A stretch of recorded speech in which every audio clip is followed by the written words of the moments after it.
Հայ եկեղեցու բարեկարգում շարժումը նախաձեռնած տիրադավ անդամներից այժմ արդեն կարգալույս հոգևորական Արման Սարոյան անունով անձը իր նույնաբովանդակ հարցազրույցներից մեկում հերթական անգամ ամենայն հայոց հայրապետին մեղադրեց հայ եկեղեցին օտար ուժերին ծառայեցնելու մեջ և նշեց, թե իբր հայ եկեղեցու թեմերից մեկի անվանման մեջ ավելացվել է ուղղափառ բառը և դա մեկնաբանեց իբրև հայ եկեղեցին օտար եկեղեցուն ձուլելու նշան։ Առնվազն տարակուսելի է, որ աշխարհի բարձրակարգ համալսարաններում կրթություն ստացած նախկին հոգևորականը, ով նաև եղել է Գևորգյան հոգևոր ճեմարանի տեսուչ, այսինքն սերունդ է կրթել, նման թերի և նվազ գիտելիք ունի հայ եկեղեցու դավանաբանության հարցում։ Այո, հայ եկեղեցին ուղղափառ է, այսինքն ճշմարիտ դավանանք ունեցող, հակառակ պնդումը հերձված է։ Նաև մեր առօրյա խոսակցականում մենք արևելյան քաղկեդոնական եկեղեցիներին անվանում ենք նաև ուղղափառ, օրինակ ռուս ուղղափառ եկեղեցի, սերբ ուղղափառ եկեղեցի,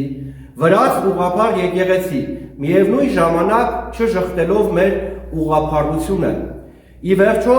մեզ դավանակից արևելյան եկեղեցիների գրեթե բոլորի պաշտոնական անվանման մեջ առկա է ուղղափառ բառը, օրինակ Ղպտի ուղղափառ եկեղեցի, և սա ամենևին չի նշանակում, որ ուղղափառ անվանվելով այդ եկեղեցին ձուլվում է օտար եկեղեցու։ Եվ հիրավի առաքելական անվանումը բնորոշ է միայն ու միայն հայոց եկեղեցուն, թեև մենք լիարժեք ընդունում ենք,